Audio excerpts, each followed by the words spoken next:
I'm so excited. Today the weather is 72 degrees in the LA Basin, and the Santa Anas are coming later on today and tonight. And the Santa Anas, as we all know, are the devil winds. They come out of the northeast and they come down through the canyons and gain momentum as we hit West Hollywood, where we are right now at the Silver Spoon with Don Sherman, comedian, and David Lloyd Glover, fine artist. And painter. And painter. Dave. Yeah. It didn't have the quality of the voice. You see, that announcing was very You got to have the announcers. But there was a rhythm, there was an excitement that was not what I envisioned. When I hear the golden voice of this great artist. Well, we did get an actor's voice. He puts oh, wasn't that your voice? That was a phony voice before? No, that's my voice. No, Harry gave us an actor's Do you agree with me that that was lacking there in that? Well, He's starting to hate me. I want to try to be right. At least be right. I think he would have been okay in a minor market radio station. But does it fit our show? Should we do it again if it is the voice? Or should we keep? No, let's just keep rolling. Keep you as the voice in the next one. Well, sure, we can switch around. First 50 will do it. The first 50. I think so. You don't take this personally, right? Never. So Don, you know the Grove down there on Fairfax, that big shopping center? Yeah. I was down there last night, and they've got the whole thing decorated for Halloween. I mean, the place is like a haunted mansion, and they're announcing that for the Halloween weekend, this weekend, they're flying in Colonel Kadaffi's frozen corpse, and they're going to make it part of the display.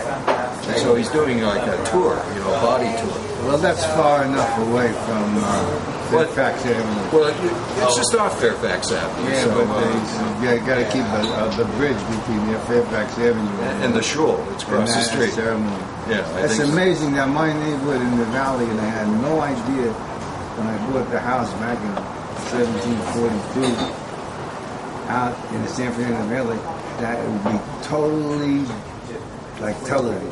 Oh yeah, it became so Jewish, and we had those Russian hats. Well, I thought it was in Williamsburg when I dropped by your place. I'm not familiar actually what those big hats mean. Does that mean you're a rabbi or something? No, but it's a certain type of sect. A certain religion to that. Yeah, I wish I knew. Maybe you should pull over to the side of the road and ask one of them what it is. Does this signify anything? I was going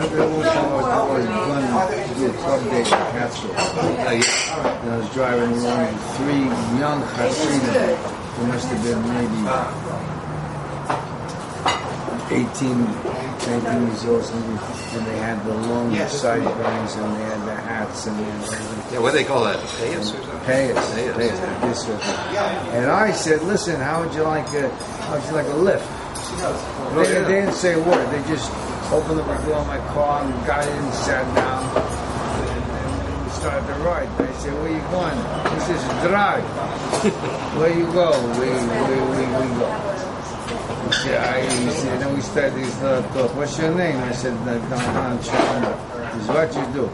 I'm a comedian. And I have a club day. He said, how can you do a club day tonight? That's right. I said, what do you mean? It's Friday night.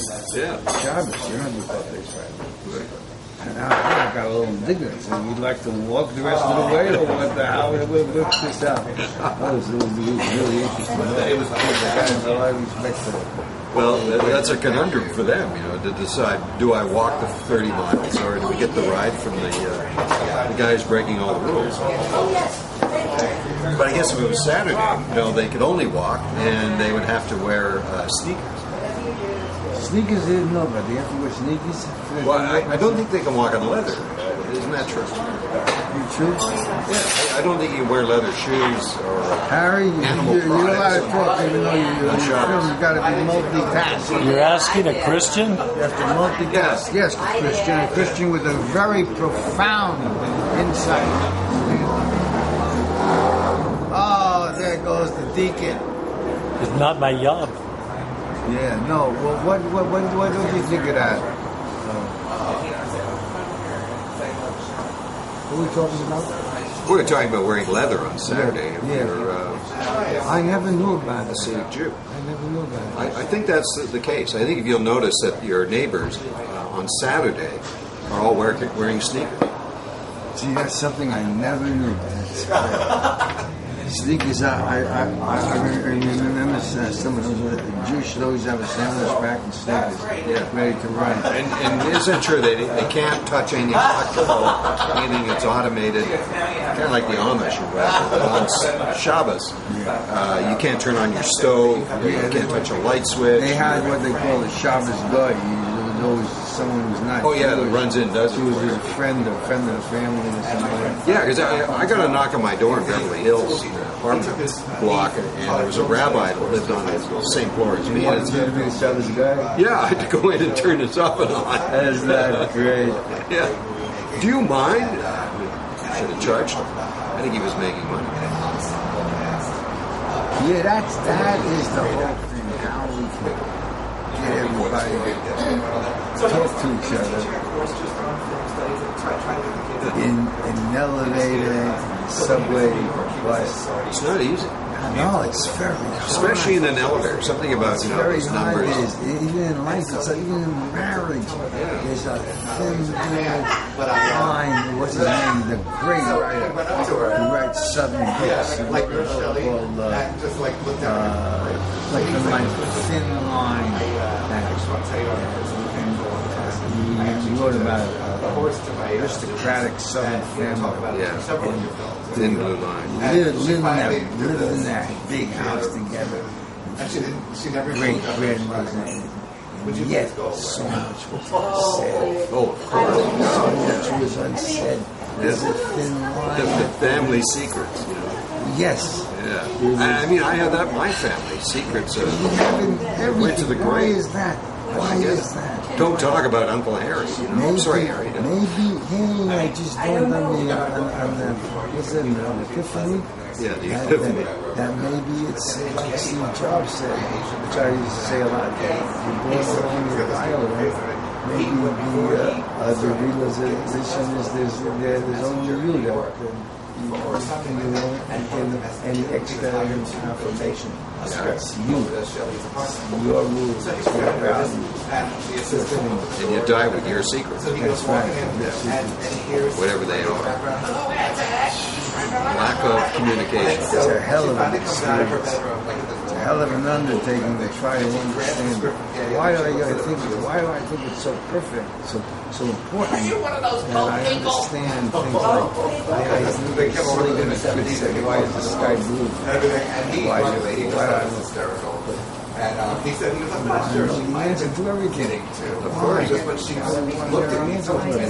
We do. So he loves this. We're all looking for answers. No, I'm not. And, probably if you went on Facebook, you could find all the answers to everything you didn't want to know. I care to know. I want to take back what I said. You need to eat a snack. Gloria, Ready. thank you very much. It's a A snack. couple more. This is Gloria, the queen. The queen of the spoon. That's right. We're negotiating for her. It's pretty sad that this is the end of the era. The Silver Spoon here in West Hollywood Oh, is you have a closing. steady hand. Doesn't he have a steady hand? Yeah, well, he didn't drink any vodka That's last a night. great, So he's very smooth. great film. What a steady hand. Not everything is so bad. Has he died? No, Is he alive? he took over my Is he job. alive? Let's hear the voice. Let's hear something. To see if you make me laugh, then I have to move the camera because I'm shaking. Let me compliment you. This place used to be Reuben, and then after Reuben it was Theodore, and then the Silver Was Spoon. Rubens actually? Rubens is Yeah. And then Theodore's. Theodore's for a long time. You have this time? Theodore. You have this time? I don't know how to time it. Oh. No, we've got a few more minutes left. Harry, you got that new Steve McQueen biography because you're in it. I got it because a friend of mine called me up and he said, "There's a new book out on Steve McQueen. There's a picture of you and Steve McQueen. I played Thomas Burke, his defense attorney. I think it was around 1980. We shot outside of Tucson."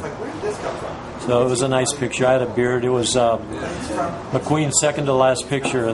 He did one more after that called Hunter, and both of those were bounty hunters. Yeah. It was great. Well, he was sort of a notorious scene stealer, wasn't he? Steve McQueen? Yeah. You know what's great about him? It happened in his brain. Whether it was happening or not happening, he knows what we project into his brain, whether it's really there or not. We create his stardom. Such an inner mystique, such a wonderful technique, a natural affinity to. I told my daughter when she wanted to study acting as a kid, I said, study with a guy named Greg in the ladies.